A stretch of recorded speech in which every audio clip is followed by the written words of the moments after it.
انا امها. قول له قول له حماتك ده هي قصرت معاك في حاجه؟ ما سبتهاش تربي عيالها الثلاثه ليه؟ ده ما كنت تطلقها وسيبها لعيالها. طب قول له قتلتها ليه والنبي نفسي اساله. الست دي مدام راضية في لحظة النطق بالحكم في قضية بتثبت ان الطلاق احيانا بيكون افضل حل، والحقيقة ان القضية دي كل حاجة فيها مزيفة، والبداية كانت حب مزيف، والسؤال المهم يا ترى ايه اصل الحكاية؟ لكن قبل ما نبدأ حضر مشروبك وحط السماعات، ولو جاهز يلا نبدأ قصة النهاردة.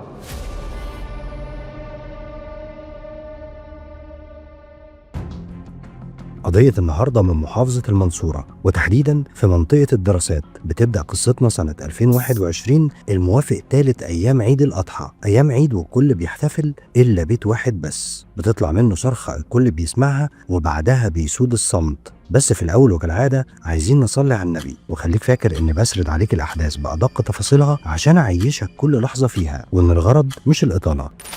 وعشان نعرف اللي حصل خلونا في الأول نتعرف على الشخصيات ونرجع بالزمن لسنة 2014، وده التاريخ اللي اتخرج فيه الدكتور محمود مجدي من كلية طب أسنان المنصورة. شاب متفوق والكلية اختارته إن هو يكون معيد ويدرس للطلبة، وكان وقتها بيجهز لدراسات عليا ودكتوراه، يعني شاب مثالي ومثقف والمستقبل قدامه. ودي كانت توقعات أهله وكل اللي يعرفه. أهل الدكتور محمود شافوا إن العمر بيجري بيه وإنه قضى وقت من حياته في الدراسة ولازم يتجوز ويفتح بيت. وقتها اهله بيطلبوا منه انه يدور على عروسه تكون مناسبه ليه ومن نفس المستوى المادي والثقافي عشان ابنهم الدكتور يبقى اتجوز دكتوره، ولان حرفيا محمود ما كانش بيقدر يكسر لاهله كلمه، وبالاخص والدته اللي تعتبر بنسبه كبيره هي اللي بتخطط لحياته وبتاخد كل القرارات بداله. فطبعا ما قدرش يعارضهم وحس ان كلامهم منطقي وانه فعلا آن الاوان ان هو يتجوز. في الوقت ده محمود بيفكر في بنت اسمها ياسمين، طالبه هو بيدرس لها في كليه طب اسنان، وبنت جميله ومؤدبه وباين انها متربيه ومن بيت محترم. والمعلومات دي ما كانتش تخمين، خصوصا ان العيلتين في معرفه ما بينهم بسيطه. فبدون اي تردد قرر ان ياسمين هتكون هي الزوجه واللي هيكمل معاها حياته، وصارح ياسمين بمشاعره اللي تقريبا هي كمان كانت بتبادله نفس المشاعر، ومتعرفش ان اعجابها ده اعجاب مزيف.